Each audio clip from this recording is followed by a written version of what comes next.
Now that we've brought our audio onto our timeline, onto track 2, what I'm going to do in this tutorial is show you a couple of different methods of being able to manipulate this audio. The first method I'm going to show you is how we manipulate the audio using some of the built-in effects that we can apply right across track 2. And then we'll move forward and look at using an audio editor running in parallel so that any changes that we make to the audio in the audio editor pretty much immediately take effect once we look back at our Vegas Pro 12 timeline. So, first of all, somewhat conveniently, Vegas Pro 12 applies what's known as a plug-in chain to any audio that is on a particular audio track, and in our case of course we're looking at track 2.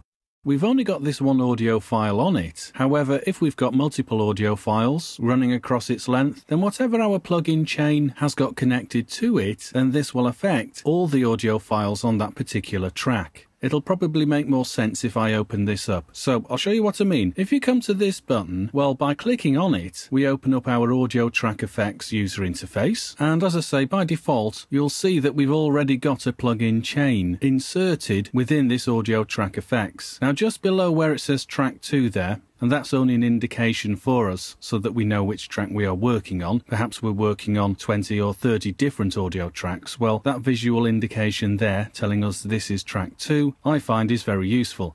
Anyway, just below you'll see our audio effects chain, starting with track noise gate, and then there's a track EQ, and then lastly in this chain at the moment, although we can adapt this, but at the moment we've got a track compressor at the end. Now, just something to note, even though this is activated, and we can tell that by the check mark there in our track noise gate, even though this is activated, it's not actually doing anything by default. Despite our attack time being set to 3 milliseconds and our release time set to 100 milliseconds, this noise gate isn't actually doing anything because you can see our threshold level is set right down there. Anyway, I'm going to uncheck this because I want to move across to our track EQ. And here you'll see I've got 4 EQ points already established, and again this isn't actually doing anything because you can see with my 4 EQ points 1, 2, 3 and 4, and you'll also notice I've got 4 tabs running down at the bottom left. Despite me having all these points set up, they're actually running across flat, i.e. they're not actually doing anything at the present time. So even though our audio is going through this EQ, we've not adjusted the EQ in any way. We've not adjusted the frequencies to tailor our sound. If I did want to adjust it, then I would simply click on one of these points, one of these nodes, and drag up or down. And for that particular frequency area, if I drag down, then I will be reducing the frequencies within that area. And if I drag it up with 0.3, for example, then I'm boosting the frequencies around that particular area.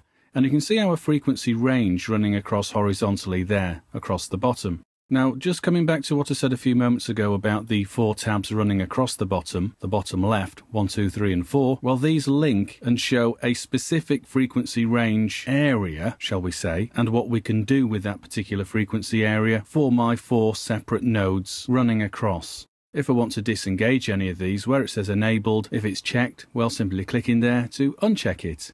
If it's all flat, i.e. we're not making any changes to the frequency range, then you don't particularly need to do that. However, if you want to quickly check what an adjustment sounds like prior to the adjustment, but without changing it, then by unchecking in the enabled allows you to do just that, to check what it was like in its original state. Okay, now I'm not going to go through an awful lot of detail with the equalization. What I recommend you do is search through VTC's website for audio editing programs such as Audition CS6 or Wavelab, and within those VTC courses, I'm fairly sure you'll find extra information.